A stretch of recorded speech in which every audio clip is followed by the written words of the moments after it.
નમસ્કાર, આપ જોઈ રહ્યા છો યુટીસી ન્યૂઝ।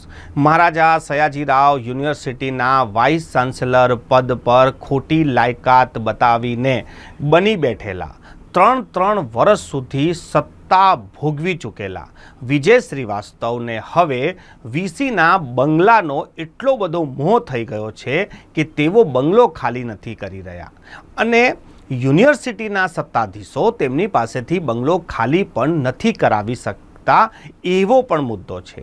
આ મુદ્દાની વચ્ચે આજે યુનિવર્સિટીના વિદ્યાર્થીઓ વાઇસ ચાન્સેલર જે હાલમાં મોજૂદ છે તેમની પાસે પહોંચ્યા હતા અને રજિસ્ટ્રાર પાસે આ બંગલો તાત્કાલિકમાં ખાલી કરાવો એવી ચીમકી વિદ્યાર્થીઓએ આપી હતી અને અલ્ટિમેટમ પણ આપ્યું છે 48 કલાકનું।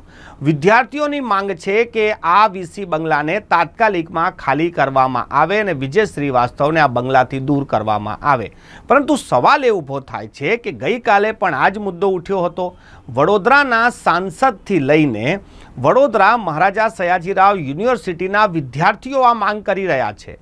વિજય શ્રીવાસ્તવ બંગલો ખાલી નથી કરી રહ્યા અને યુનિવર્સિટી પ્રશાસન તેમની પાસેથી ખાલી નથી કરાવી રહી। આ કયા પ્રકારની દબાણ હશે કે પછી એક સોફ્ટ કોર્નર હશે આ સમજાતું નથી। વડોદરા શહેરના બુદ્ધિજીવી વર્ગના લોકોનું તો એટલા હદે કહેવું છે કે આ વિજય શ્રીવાસ્તવે મહારાજા સયાજીરાવ યુનિવર્સિટીને કલંકિત કરી છે। વાઇસ ચાન્સેલરના પદની ગરિમાનું હનન કર્યું છે।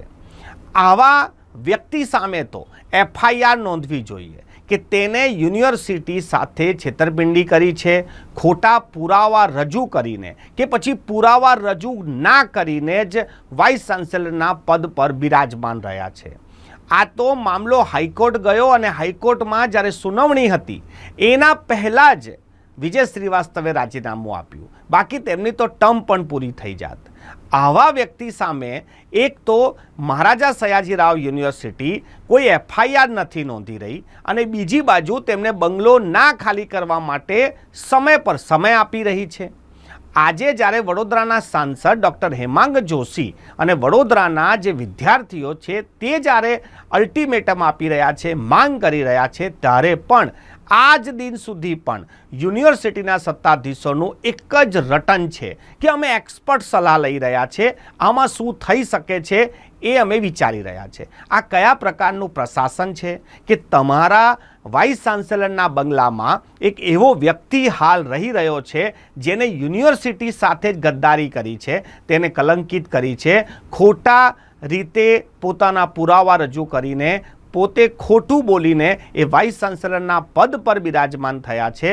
અને આવા વ્યક્તિને આજે પણ જ્યારે યુનિવર્સિટી બચાવી રહી હોય અને વિદ્યાર્થીઓ તેને ખુલ્લા પાડી રહ્યા હોય ત્યારે વડોદરા શહેરની જનતા બધું જ જોઈ રહી છે કે કોણ આમાં સામેલ છે, કોનો પીઠબળ છે, કેમ આ વિજય શ્રીવાસ્તવને બચાવવામાં આવી રહ્યા છે, સૌ કોઈ જાણે છે। સમય આવશે ને ત્યારે આ બધાનો જવાબ એ લોકો જરૂરથી આપશે।